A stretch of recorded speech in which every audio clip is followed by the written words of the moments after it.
Bueno, muy buenas tardes a todos. Mi nombre es Sergio Lacoseglia, yo soy médico dermatólogo y tengo el placer de compartir esta charla con mi amiga, colega Andrea Rey y también con Gabriel Vinderola, que lo vamos a presentar luego.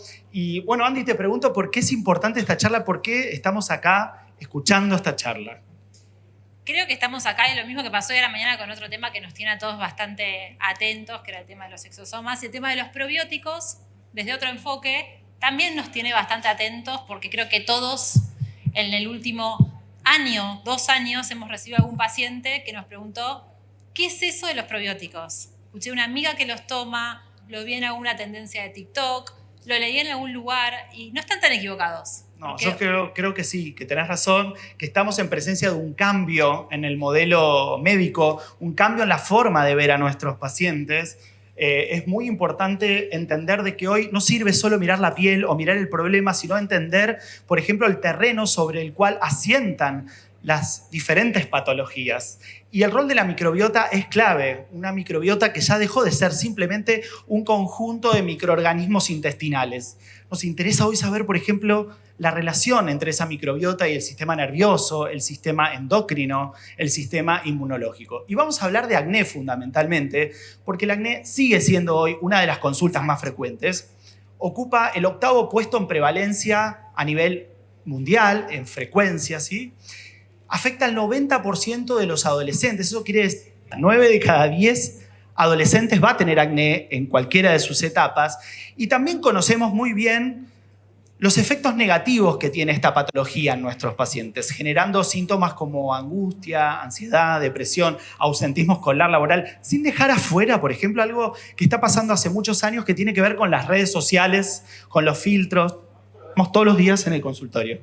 Hace un ratito, cuando estábamos tomando arriba un café con Sergio, poniendo un poco de acuerdo en cómo íbamos a hacer esta primera introducción para la verdadera estrella de este módulo, que es Gabriel, yo le decía, sí, es verdad lo de las redes sociales como un impacto negativo, creo que lo tenemos clarísimo, ponernos la exigencia y la expectativa allá, no solamente en acné, no solamente en... Está la doctora Araujo que muestra casos todo el tiempo impresionantes de ginecología y todos ponemos ahí arriba todas las expectativas, vamos a lo terrenal, lo que nos pasa en el día a día con cuando no estamos bien, y ahí creo que las redes sociales sí hicieron un aporte positivo, porque empezamos a hablar mucho más de esto en espacios compartidos. Y por eso los pacientes se sueltan más en las consultas, y no sé si a ustedes les pasa, y yo lo suelo compartir en el Instagram bastante cuando pasa esto de hablar del componente emocional y me pongo un poco mala y hablo de la responsabilidad médica de abordar el acné en su componente emocional. Y si no lo queremos hacer o no queremos tratar a un paciente con determinada droga, tenemos que tener la responsabilidad de saber derivar. Porque muchos pacientes no van al colegio. Hace poquito un paciente, y lo subí y lo comuniqué, me dijo de forma muy clara, yo no le hablo a la chica que me gusta por esto. Un chico, les diré, 28 años, casi 30 años. Entonces, es claro que el acné tiene que ser abordado en todas sus fases, inflamatoria, secuelar, y no siempre nos va tan bien. Sabemos que hay un montón de pacientes que son refractarios y ahí hace ya, diría, 2, 3 años, 4 años, llegaron 4, 2019, ¿no? Creo que fue Carola cuando lo presentamos allá en Roemers. Llegaron los probióticos. Sí, y todos tuvimos seguramente aquel paciente que lloró en la consulta por el acné, ¿sí? Y por eso es que es tan necesario entender a este paciente de manera mucho más amplia, mucho más integral y entender el rol de esta microbiota, ¿sí? Que es como el protagonista silencioso de toda esta historia. Y hace poquito estuve en un evento donde estábamos así, compartiendo cada uno un lugar desde su óptica. Yo estaba representando la dermatología desde un área más estética. Tuve la fortuna de estar con la doctora Verónica Tosi hablando de medicina funcional, con el doctor Gaviglia hablando también de mitocondria, había un especialista en ciclo circadiano. Y el otro aporte que hago en esto es cuando vamos a este tipo de encuentros, nos pasa a veces que decimos, ¿por dónde empiezo? Porque tengo que estudiar del sueño, tengo que estudiar PNI, tengo que hacer una maestría. Bueno, capaz que no hay que hacer todo. Capaz que es detectar la necesidad y la posibilidad de mejorar ese servicio que estamos brindando y derivar. Trabajar en equipo, psicólogos, especialistas en medicina funcional, venir a este tipo de encuentros para saber indicar probióticos. Algunos probióticos, como el que nos convoca hoy, tienen cepas que están seleccionadas para abordarnos en no sé cuántos de acá, estamos en el área de la dermatología, pero seguramente muchos, en patologías inflamatorias de la piel, o sea que nos las hacen fácil en ya tener seleccionadas las cepas, y así despacito creo que podemos ir dando una mejor respuesta a patologías inflamatorias de la piel. Hoy sabemos que en el 90% de nuestras consultas, en algún momento de esa consulta aparece la queja del cansancio, por ejemplo. Esto lo vivimos a diario. Y bueno, uno como buen médico pide estudios, pide laboratorios y los valores terminan siendo dentro de parámetros normales y decimos, bueno, quédate tranquilo y está todo bien, y el paciente sigue con su problema. Y es ahí que yo me pregunto, ¿será que estamos mirando a este problema con las herramientas adecuadas? Hay un dicho que dice, no es cuestión de edad, es cuestión de energía. No sé si lo escuchaste alguna vez, Gabriel, pero ese dicho apunta a la mitocondria. Pues la mitocondria, que la tenemos muy asociada al ATP, pensamos mitocondria, energía. No, el ATP y la energía es para regular procesos inflamatorios, procesos de reparación celular. Y la microbiota tiene demostrado en muchísimos estudios científicos que tiene una comunicación directa también con el funcionamiento mitocondrial, que va para todo lo que quieran abordar desde la medicina. Entonces, un poco eso nos convoca hoy, entender que podemos mejorar el proceso biológico que acompaña todos los tratamientos que nosotros damos, desde lo asistencial, lo clínico, hasta inclusive lo estético. Se sabe y está demostrado que cuando esa microbiota se altera, cuando aparece la disbiosis, eso impacta directa y negativamente sobre la mitocondria de nuestros pacientes. Hay disminución del ATP, o sea, disminución de la energía, hay acúmulo de radicales libres, generando como un terreno proinflamatorio, prooxidativo en nuestro paciente, y eso sabemos que no es bueno para la respuesta, ¿sí? Porque también afecta la inmunidad de nuestro paciente y la capacidad de respuesta, de reparación que va a tener mi paciente a los distintos tratamientos que le podamos ofrecer. Exacto, así que, sin más, objetivo de quitarle tiempo a Gabriel, porque espero un montón de todo lo que ya nos estuvo contando en la preparación de este módulo. Queremos dar paso ¿a quién? Vamos a presentar a Gabriel Vinderola, es el investigador del CONICET y docente de la Universidad del Litoral. Y es un placer que esté acá con nosotros porque es experto en probióticos. Así que le damos la bienvenida.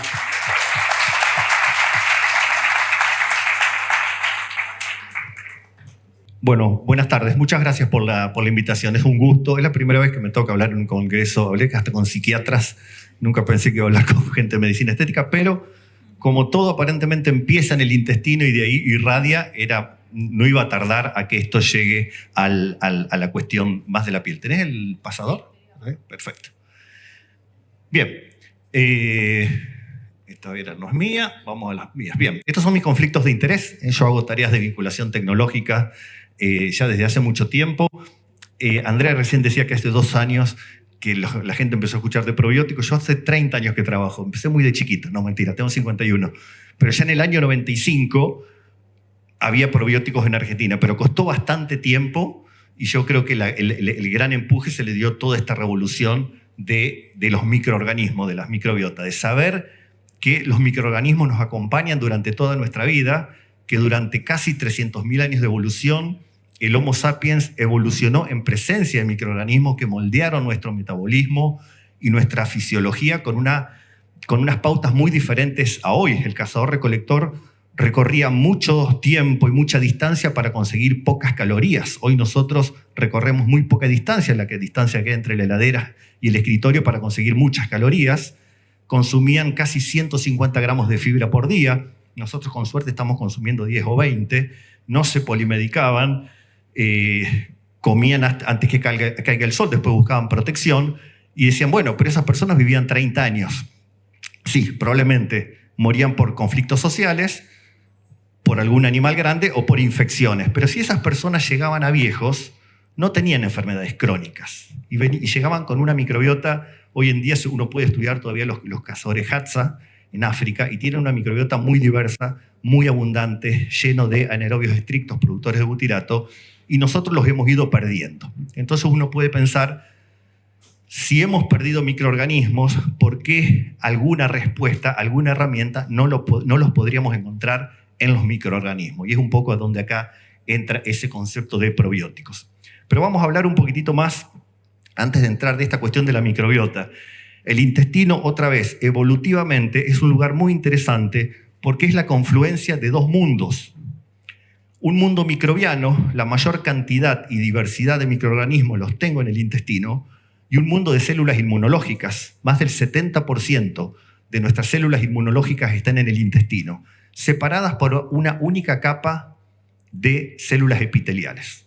Dos mundos, microbiano, inmunológico, íntimamente en contacto, separadas por una capa de células epiteliales. No es ilógico pensar que si a la microbiota le va bien, a nuestro sistema inmunológico le va a ir bien. Y ustedes lo que ven en el medio, que es como un grafiquito, con esa capa de moco protector producida por las células Goblet, que la ven en verde, producto de la ingesta de fibras, fermentación a butirato, lo van a ver a la derecha en una microscopía confocal, donde yo veo el epitelio en azul, el borde en cepillo en rosa, la capa de moco en verde y la microbiota en rojo. Hay una parte fuertemente adherida al moco y una parte un poco más laxa, que es la que eliminamos cuando vamos de cuerpo. Un poco esa es la biogeografía de nuestra microbiota. Y entendiendo probablemente esta otra diapo, uno entiende cómo funciona el intestino. Yo tengo a la izquierda un intestino saludable. ¿Cómo se ve un intestino saludable?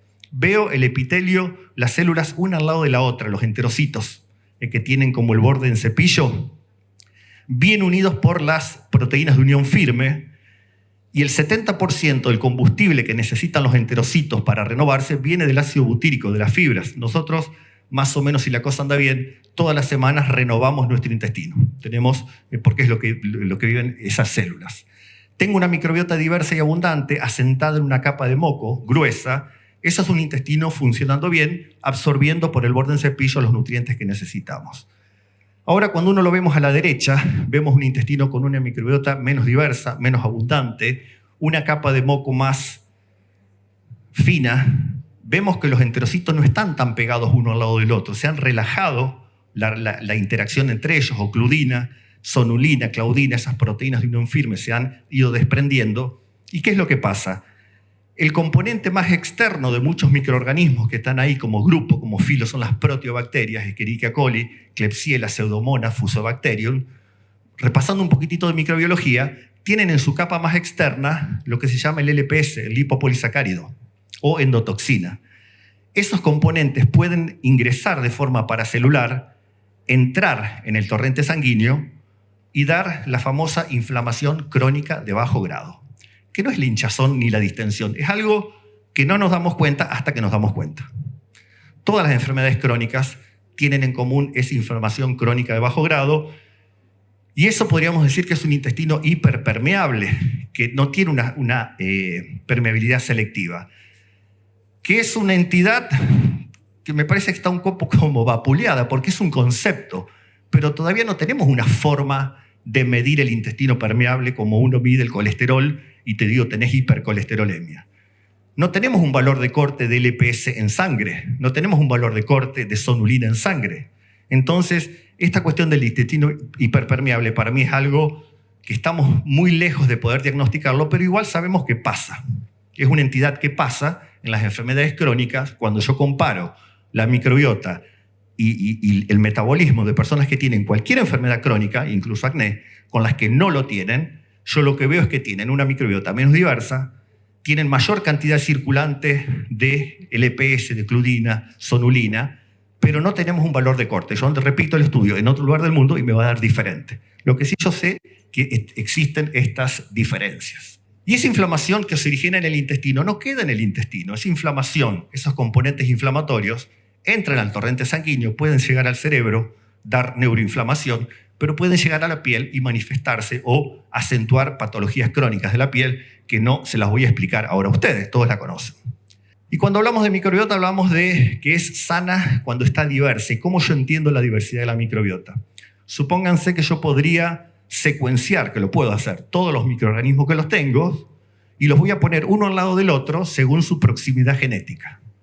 Cuanto más diversidad tengo más rayitos en esa rueda. Es un árbol filogenético de los microorganismos. Y eso es un poco una imagen especular de lo que comemos. Esos microorganismos se alimentan de fibras. La fibra, que lo usamos como una palabra en singular, son diferentes moléculas que tienen distintas estructuras que están en alimentos como las legumbres, cereales integrales, frutas, verduras. Y esa microbiota tiene más de 9.000 enzimas digestivas para nutrirse de la fibra. Nosotros como seres humanos tenemos menos de 100. Es decir, la capacidad de metabolizar la fibra es de la microbiota. Y la estamos ampliando porque prácticamente el 90% de los argentinos tiene déficit en el consumo de fibra. Decimos lo que pasa en Las Vegas queda en Las Vegas, lo que pasa en Bariloche queda en Bariloche, pero lo que pasa en el intestino no queda en el intestino. El intestino está conectado, dijimos, con todos los sistemas, sobre todo con el cerebro. Hay enteroneuronas, se le dice que es el segundo cerebro, sí, tiene más o menos unos 86 millones de neuronas. El cerebro tiene 1000 veces más. Hay enteroneuronas que salen del intestino, se insertan en el cerebro. Hay neurotransmisores que se producen en el intestino. Los indoles son producidos solamente por microorganismos de nuestra microbiota. Y es una comunicación bidireccional. Las señales químicas del intestino se transforman en impulsos eléctricos que llegan a diferentes zonas del cerebro, y las emociones o el mal manejo de las emociones, el estrés, el estar preocupado, el no resolver las cuestiones, se va a traducir en ese puntazo en el intestino que puede terminar siendo una enfermedad inflamatoria. Entonces es una cuestión a controlar de ida y vuelta. Y por supuesto con la piel. Esto dijimos, todas estas cuestiones que el intestino no logra trabajar van a terminar impactando en algún u otro órgano. Entonces, importante esta cuestión de la barrera epitelial, de la hiperpermeabilidad, que aunque no la podamos medir, la podemos pensar y se la puede trabajar, por supuesto, en la consulta. Y esto es uno de los estudios, probablemente los medicamentos que más se saben cómo impactan en la microbiota son los antibióticos.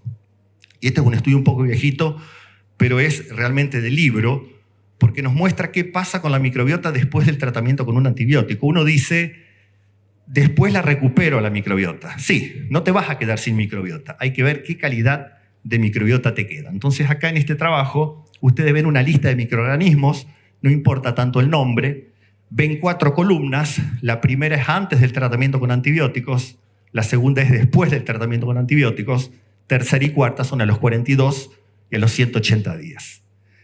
Y ven cuadraditos naranja. Cuanto más naranja, es mayor la concentración del microorganismo en el intestino. Y fíjense que los autores hablan de sobrevivientes, survivors. Hay un grupo de microorganismos que están en alta concentración al inicio, que prácticamente, fíjense, que se eliminan con el antibiótico y después vuelven. Es decir, hay una fracción que yo recupero. Hay una fracción de mi microbiota que yo recupero.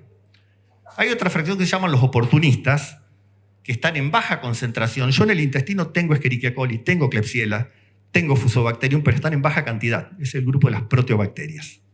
Con el antibiótico, fíjense cómo aumenta.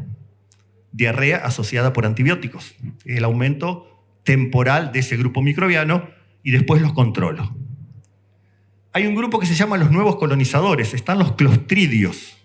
En mi intestino también tengo clostridios en baja cantidad. Los clostridios son bacterias esporuladas, es decir, cuando se las ven mal, protegen su ADN con una pared muy gruesa que resiste al antibiótico, y fíjense cómo quedan en mayor concentración después del tratamiento con antibióticos. Ustedes saben que uno de los efectos colaterales del uso crónico de antibióticos es desarrollar una diarrea por Clostridioides difficile, para lo cual la alternativa hoy es el trasplante de microbiota fecal. Tratemos de no llegar ahí, hagamos un uso racional de los antibióticos. Probablemente lo que más preocupante son los perdidos. Fíjense que hay microorganismos que estaban antes del tratamiento con antibióticos y que no se recuperaron más. Quiere decir que después de un curso antibiótico yo puedo perder para siempre algunas especies intestinales.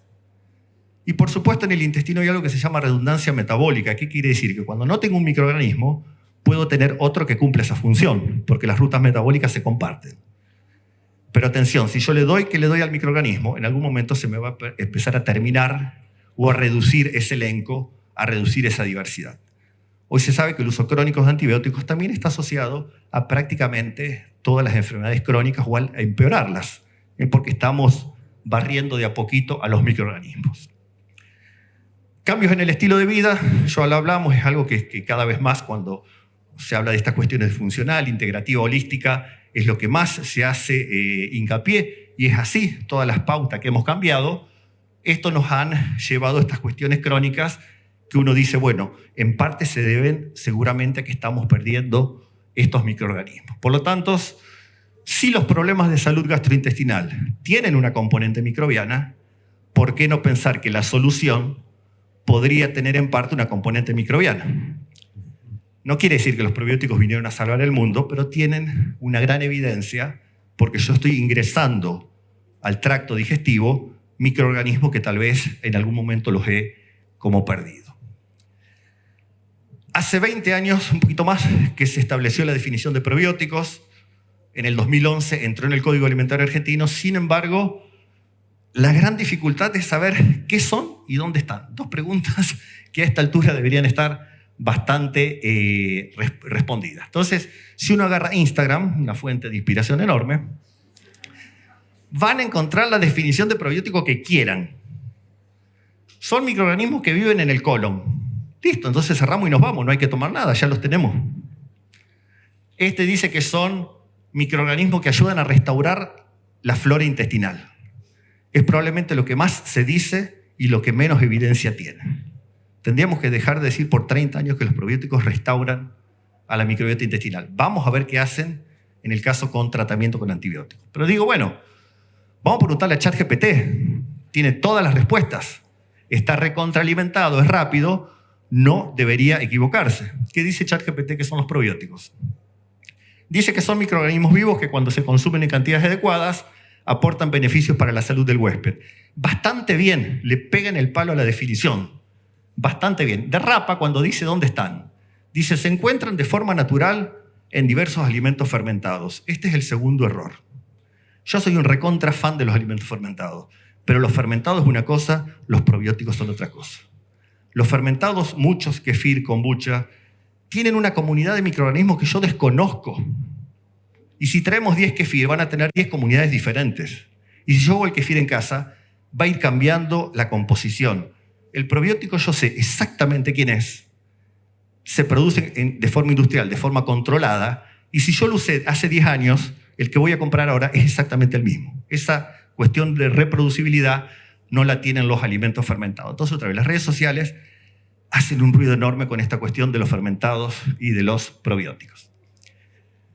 Volvamos a las bases, volvamos a las definiciones. Esta es la única foto que quedó, no había Instagram, no había Twitter, de la reunión de expertos que tuvo lugar en Argentina en el año 2001, convocado por la FAO y la Organización Mundial de la OMS, donde participó Guillermo Oliver, rosarino, naturalizado tucumano.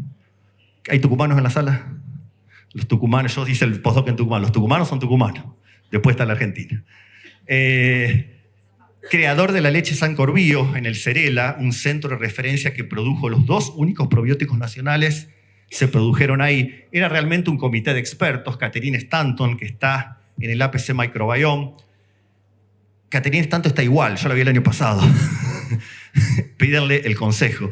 Lorenzo Morelli, italiano, que hizo... Italia tiene una legislación de probióticos muy diferentes al resto de Europa. Lorenzo no está igual, a todos nos pasan los años, pero gente que realmente sabía muchísimo qué son los probióticos. Microorganismos vivos que cuando se administran en cantidades adecuadas tienen un efecto benéfico.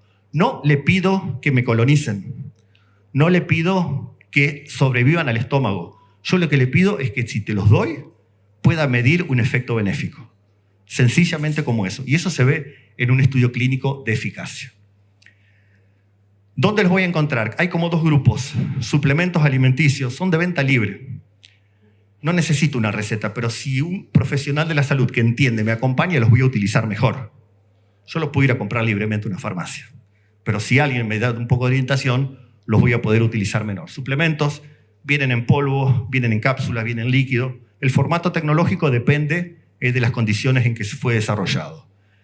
En alimentos, fórmulas infantiles, hoy prácticamente no hay fórmulas que no tengan algún probiótico o un prebiótico, para los casos donde lamentablemente la lactancia no está disponible. Yogur es probablemente el nicho con mayor ventas a nivel mundial, pero menos diversidad de cepas que en suplementos. En suplementos puedo encontrar muchas más cepas de las que se han incorporado a los yogures.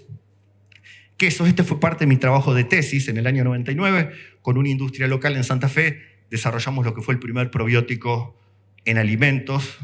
Creo que en ese momento era en Latinoamérica, estuvo 10 años en el mercado. En los países nórdicos hay estos smoothies batidos de fruta. Pero esencialmente, suplementos de venta libre y en alimentos. ¿Por qué uno puede pensar que el probiótico puede ser efectivo. Esto costó hacerle entender a los gastroenterólogos, que los quiero mucho, pero donde ellos trabajan está lleno de microorganismos, no los podemos pasarles por alto. Si ustedes recuerdan la fisiología del intestino, o la función del intestino delgado, yo ahí tengo las placas de Peyer, que es el principal sitio de inducción de la respuesta inmunológica. Fíjense la microbiota que tenemos en el intestino delgado. Tenemos 10 a la 3, 10 a la 4, 10 a la 5. No lo tenemos tan poblado como el colon, donde tenemos 10 a la 11. Cuando yo me tomo una dosis de probiótico que tiene 10 a la 9, estoy haciendo ingresar al intestino delgado una gran cantidad de microorganismos, mucho más grande que la que está in situ. Y esos microorganismos interaccionan con el sistema inmunológico. Es un poco el principio de por qué. Porque yo estoy inundando el intestino delgado con un microorganismo que conozco y que tiene estudios clínicos. La otra cuestión que más difícil es hacer entender es que los probióticos son una cuestión de cepa. Y la forma más de explicarlo es, nosotros pertenecemos todos a la especie Homo sapiens, pero cada uno de nosotros tiene una capacidad, un talento diferente. Lo mismo le pasa a los microorganismos. Yo puedo tener distintos lactobacillus acidophilus, pero les tengo que poner una denominación para decir este lactobacillus acidophilus es distinto a este otro. Y esa denominación es lo que ustedes ven en rojo, que es un código de letras, de números o de letras y números que me identifica una cepa dentro de la especie. No todos los lactobacillus rhamnosus son iguales, no todos los lactobacillus casei son iguales, no todas las bifidobacterias son iguales. Es probablemente una de las mayores falencias. Uno agarra productos que dice Bifidobacterium lactis. ¿Cuál? ¿Cuál de todos? Si yo no tengo la denominación de cepa, no puedo entrar a PubMed, que es una herramienta gratuita que la tiene en el teléfono, para ver si tiene evidencia. Entonces es muy importante tratar de ir a encontrar la evidencia teniendo la cepa. Si yo pongo Lactobacillus acidophilus NCFM Human Trial, voy a tener gran parte de la evidencia que hay para esa cepa. Ese lactobacillus, esa cepa fue la primera que fue secuenciada de forma completa. Entonces se conoce perfectamente si tiene resistencia a antibióticos. Fue uno de los primeros, el primer probiótico que fue secuenciado de forma completa. Entonces, dos cosas. Si van a usar probióticos, busquen el nombre de la cepa. Eso les permitirá saber si tiene evidencia científica. Una de las cosas que un poco más cuesta. Rápidamente algunos aspectos tecnológicos. ¿Cómo se producen? Se producen en plantas donde esencialmente yo tengo un gran tanque de fermentación que puede tener hasta 60.000 litros. Lo voy a llenar con un medio de cultivo, lo voy a hacer crecer. En unas 12 horas voy a tener el cultivo, lo voy a centrifugar, voy a recuperar esa biomasa y le voy a poner un crioprotector, generalmente es maltodextrina. Cuando ustedes leen los excipientes van a ver maltodextrina. ¿Para qué? Eso lo que hace es entra a la célula para cuando el agua se vaya. Entonces la célula no implosiona. Imagínense que yo voy a deshidratar una célula que no tiene nada en el interior, que no tiene agua, implosionaría. Entonces la maltodextrina hace ese reemplazo. Después se gotea en nitrógeno líquido, el microorganismo se congela rápidamente y después pasa un proceso de liofilización que el agua le sublima, pasa del sólido al gas. Por lo tanto, estos microorganismos están en un polvito que no tienen actividad metabólica, pero están vivos. Esto es un poco lo que a muchas personas les cuesta entender. Dicen, pero ¿cómo están vivos si es un polvito? Las bacterias tienen esa capacidad. Separan su metabolismo de su viabilidad. Si yo lo hago, me muero. La bacteria puede tener ese estado de latencia que nos permite tenerla en un polvito a temperatura ambiente. Temperatura ambiente no del desierto de Atacama, 22, 23 grados. No hay que dejarlo en la luneta del auto porque se puede dejar a temperatura ambiente. O sea, seamos un poquito razonables. ¿Por qué yo puedo saber que el probiótico que compro hoy, que tuve el estudio clínico hace 10 años, es el mismo genéticamente? Porque lo que se hace generalmente se tiene un gran banco de cepas, donde yo tengo miles de copias congeladas, y para producirlo le hago solamente 3 subcultivos. Esto no le da tiempo a que la cepa tenga lo que se llama deriva génica, que vaya mutando. Porque si no, yo podría decir, che, hace 20 años que lo tengo duplicando, ese microorganismo podría haber variado y el que vos tenés acá no tiene la misma genética que el de hace 20 años. Eso no pasa. Se hace de forma controlada. Es así que estas son unas bifidobacterias aisladas de leche materna que aislamos en el laboratorio. Y fíjense cómo quedan al microscopio electrónico. Uno las puede ver como si fuera un turrón de Navidad, donde las avellanas o el maní, dependiendo del presupuesto, ¿no? Son las bacterias y fíjense cómo están enteras, no están implosionadas. Uno las puede ver al microscopio, que liofilizadas se mantienen perfectamente su estructura. Cuando yo las consumo, se hidratan, llegan al intestino y empiezan a hacer sus cosas. Bien. Una cuestión importante, se seleccionan el crioprotector que le permita la estabilidad. Y acá hay una cuestión, cuando el microorganismo está liofilizado, es muy sensible al oxígeno y al agua. Es muy absorbente, es muy higroscópico. Y si yo lo hidrato parcialmente con la humedad ambiente, el microorganismo intenta tener actividad metabólica, se estresa y se muere. Entonces es muy importante la conservación, que no haya aire, que esté en una cápsula protegida, con atmósfera. ¿Qué pasa? Cuando se va hidratando, va disminuyendo la viabilidad. Entonces, una primer también que a uno le llama la atención es la presentación. Un probiótico que se mantiene cerrado en todo momento no absorbió agua. A mí siempre un poco me llama la atención o me pongo a pensar, cuando son los formulados que uno manda a formular, ¿cómo se preparan? Vienen en una bolsa liofilizada, yo abro la bolsa, saco una cucharada, preparo, cierro la bolsa. Dependiendo de la actividad de agua del ambiente, ese kilo liofilizado puede ir chupando agua. Entonces, si van a formular, primero asegúrense de que tener una cepa conocida y pídanle al laboratorio si tienen los controles de viabilidad. Porque esa práctica de abrir y cerrar la bolsa no es lo mismo que tenerlo ya preparado y abrirlo en el momento. Porque liofilizado es muy sensible al agua y al oxígeno.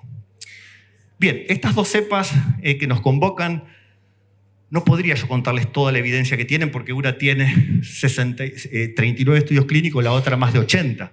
Nos pasaríamos varias horas. La importancia es que la evidencia está disponible, tienen mucha cuestión con esta del ecosistema intestinal, de la inflamación. Yo los invito a buscar esto, que la idea era que es una charla que les despierte la curiosidad. Al que le interesa yo le puedo mandar estos dossiers, donde están un poco toda la evidencia que tiene. Y un poquito, ahí me gustaba siempre contar esta historia personal. Estos dossiers están preparados por Arthur Owihan, que es el de la empresa que las produce. Originalmente fue Danisco, después fue DuPont, ahora es IFF. Arthur es una de las personas, es un finlandés. Es una de las personas más rigurosas y estrictas que conozco, y tuve la oportunidad de ser invitado con él para escribir un libro de bacterias lácticas. Entonces un poco conozco de primera mano cómo es y un poco la confianza en las cosas que hace. Arthur es realmente un fuera de serie. Era de la Universidad de Turku y después se pasó al medio privado. Redes sociales. Los probióticos pueden restaurar la microbiota o el equilibrio de la microbiota, cosas que dicen y se repiten y se repiten. Fíjense el equilibrio de la microbiota. Este es el perfil de la microbiota de una persona durante 180 días de su vida. Fíjense si ustedes ven un equilibrio. Las especies suben y bajan. ¿Por qué? Porque comemos cosas diferentes. Entonces, ¿qué es lo que hace un probiótico cuando uno lo asocia a un antibiótico? ¿Restaura el equilibrio o qué es lo que hace? Este es uno de los estudios también me parecen más prolijos, donde se comenzó a dar el probiótico con el antibiótico. No esperaron a terminar el ciclo de antibióticos. Se empieza juntos. Los estudios clínicos lo empiezan juntos. Y acá dieron un yogur normal o un yogur con probióticos. ¿Faltaría un grupo? Sí. Faltaría el grupo que no consumió nada. Éticamente, la Universidad esta de Washington no lo dejó hacer. Ellos tienen tal desarrollo que sería antiético para ellos darle un antibiótico a una persona y no darle algo más. Entonces, no permitieron hacer ese estudio. Pero me parece que lo que se vio es muy, muy claro. Acá hay diferentes especies del ecosistema intestinal. Acá están los días. Este es el grupo que consumió el probiótico y este no.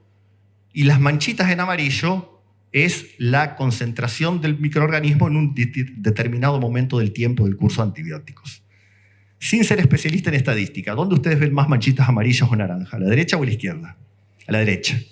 ¿Qué pasó? Cuando yo di el probiótico, se perdieron menos especies intestinales. Es decir, administrar un probiótico junto a un antibiótico lo que hace es proteger a la microbiota, limitar el daño.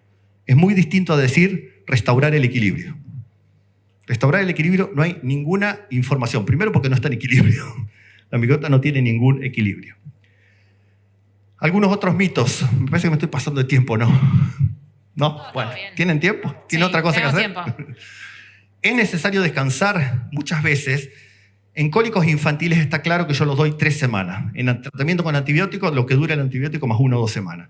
Pero en estas cuestiones crónicas, dolor abdominal funcional, acné, dermatitis atópica, la cosa puede ser larga. Y el tratamiento muchas veces va a exceder lo que muestra el estudio clínico. El estudio clínico tiene un inicio y un final. Dice 30 semanas. ¿Qué pasa a la semana 31?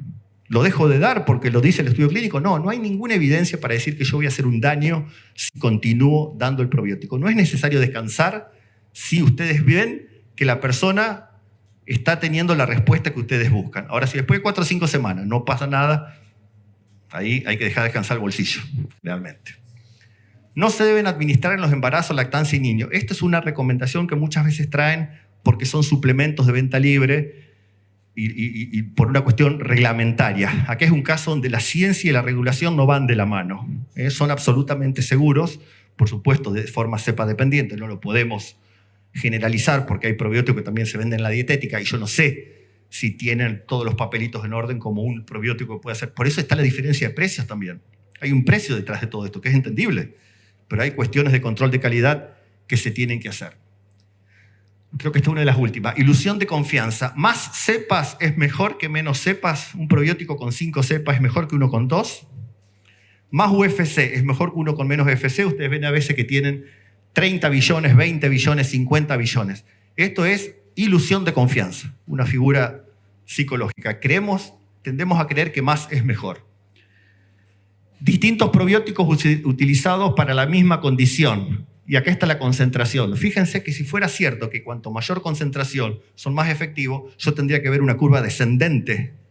¿Ustedes ven una curva descendente? No, veo una nube de puntos. Quiere decir que cada probiótico tiene su dosis efectiva. Úsenlo en la cantidad que dice el estudio clínico. No más es mejor.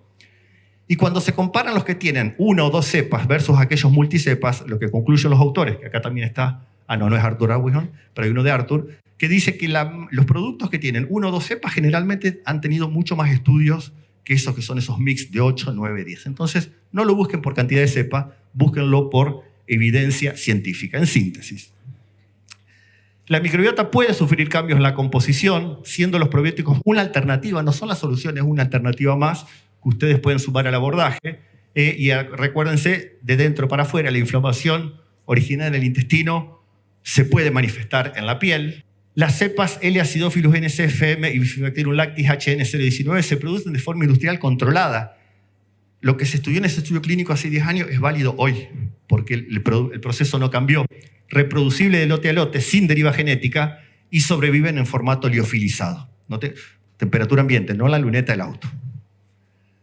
Las cepas poseen evidencia científica, más de 80 estudios clínicos, pueden ser utilizadas para limitar la diarrea por antibióticos, mejorar salud digestiva, inmunidad intestinal, también para abordar estas cuestiones inflamatorias de la piel, que a ustedes probablemente les interese. El uso de probióticos no solo limita la diarrea por antibióticos, sino también ese daño silencioso que le hago a la microbiota al ir haciéndole perder especies. No es necesario descansar y no necesariamente más es mejor, como en la moda. Muchas gracias. Súper interesante tu charla, Gabriel.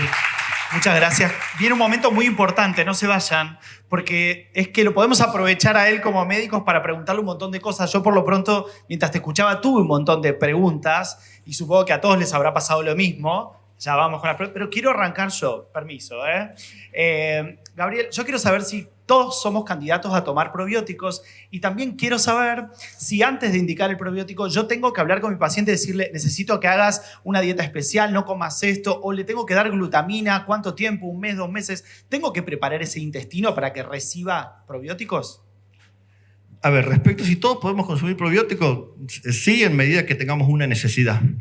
Las necesidades pueden ir variando, pero sí, se han estudiado probióticos para todas las etapas de la vida y todas las condiciones.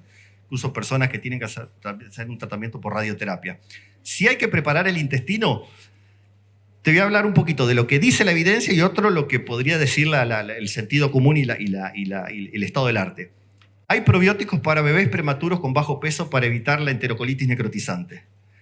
Ahí no hay tiempo de preparar el intestino. El bebé nace prematuro y le dan el probiótico con la leche humana y se demuestra eficacia. Ahora, si yo tengo la posibilidad, si ese probiótico va a ir para tratar de moderar la inflamación, y yo sé que puede haber, sospecho que hay disbiosis y permeabilidad intestinal, y al probiótico le va a facilitar las cosas si vos lo ayudás un poquitito, no le des toda la tarea al probiótico. Entonces, sí y no, la respuesta.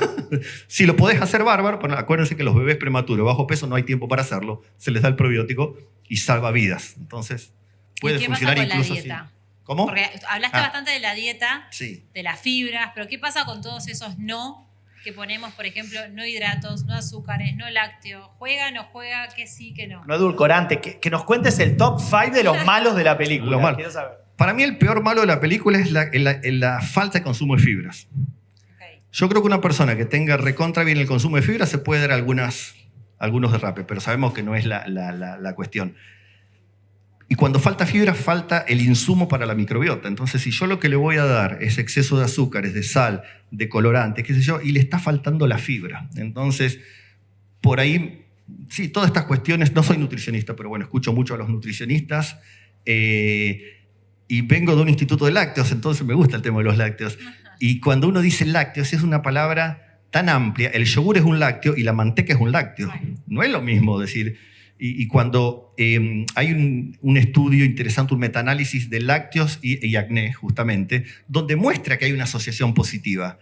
Pero cuando se hace ese metaanálisis, se compara leche, queso y yogur. ¿Y qué pasa? Los estudios de leche se hacen en Estados Unidos, donde la gente agarra un galón de leche y se toma 6 litros de leche. Eso te tira para... Ahora, cuando vos lo desglosás al metaanálisis y ves el yogur solo, es menos, porque el yogur tiene ácido láctico. Entonces no podemos meter... Lácteo es una palabra demasiado grande donde te lleva puesto al yogur debido a los excesos de leche que nosotros tampoco los tenemos. Clarísimo. Vamos a dejarlos un poquito a ustedes. ¿Alguien tiene alguna pregunta que quiera hacer? Hola Gaby, gracias por la charla muy linda. Te quería consultar, porque nosotros viste que hacemos mucho en cuanto a acné, el tratamiento de probióticos y Roacutan o isotretinoína. ¿En qué momento se da? Si se da, ¿cuándo se inicia? Uno tiene que tratar de llegarlo antes temprano, lo antes posible. Pasa con la diarrea aguda. Cuando hay diarrea aguda, el probiótico darlo a las 24 horas ya no tiene ningún sentido. Te ganó esa disbiosis. Entonces estimo que en estas cuestiones uno sabe que va a dar un medicamento y cuando uno ve las revisiones sistemáticas, todos los medicamentos hacen algo. Entonces para mí, cuanto antes vos los empieces, aunque no tengas esa evidencia dura, por el estado del arte uno sabe que si voy a dar algo, yo soy químico, ¿no? Entonces las moléculas, me gustan más los bichos.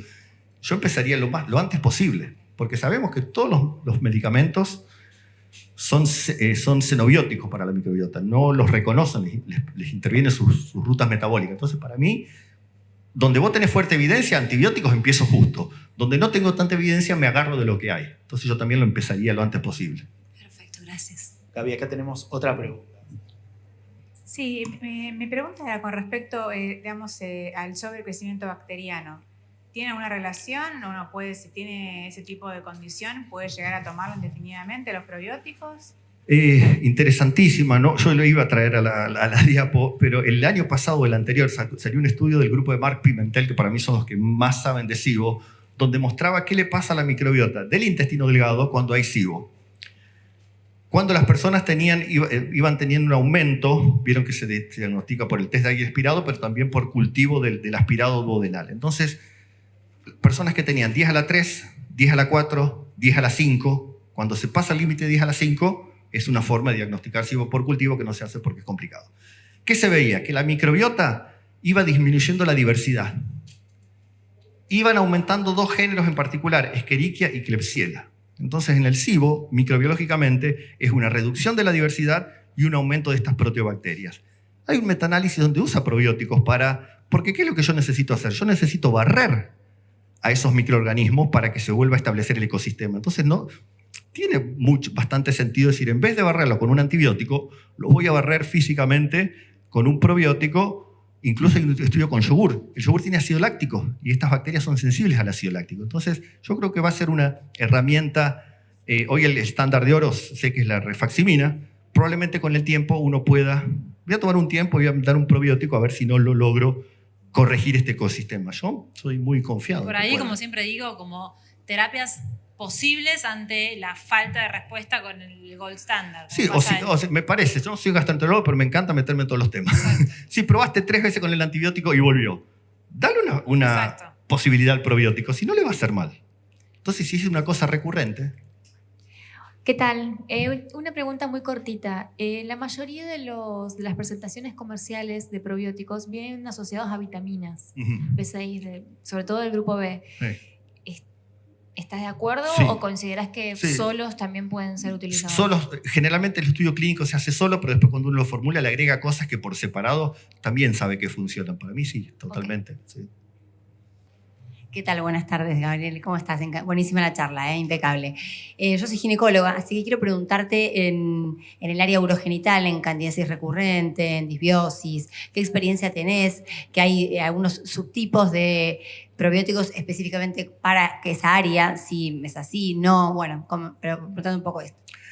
Hay probióticos locales, hay 2 cepas desarrolladas por Gregor Rey, que estaba en la foto, un Gregor Rey joven, fue el padre de los probióticos vaginales, no están disponibles en Argentina, pero yo estimo que como el ecosistema vaginal son prácticamente todos lactobacilos gasseri, iners, crispatus, no es loco pensar de que si yo tengo disponible algún otro lactobacillus, que aunque no tenga evidencia, por mecanismos compartidos, yo podría aplicar estos óvulos de lactobacillus localmente.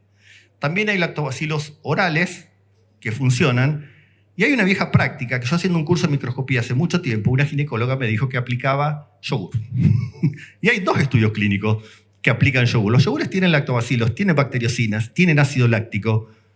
Entonces me parece que hay herramientas, hay más que animarse, pero hay herramientas, me parece. No tengo el probiótico del estudio clínico, pero tengo otros lactobacilos, y la vagina tiene lactobacilo. Entonces a mí me parece que es un área desaprovechada también. Buenas tardes. Bueno, yo te quería preguntar más o menos algo relacionado a la pregunta anterior. ¿Cómo elegir qué lactobacillus o qué probiótico indicar según la patología? Yo soy ginecóloga, pero también soy uroginecóloga, entonces vemos patologías como infección urinaria recurrente, que en sí no tiene una evidencia el probiótico para curarla, pero sí antibiótico crónico. Entonces, en ese caso, ¿cómo elegir qué probiótico usar? A ver, los que la tienen más fácil son los gastroenterólogos pediatras. ¿Por qué? Porque están las guías de la EBSCAN, donde hay como un vademecum de qué patologías y qué cepas. La mayoría de esas cepas no están en Argentina. Entonces ahí tenemos un primer problema. Si no tengo guías, lo que tengo que hacer es entrar a PubMed y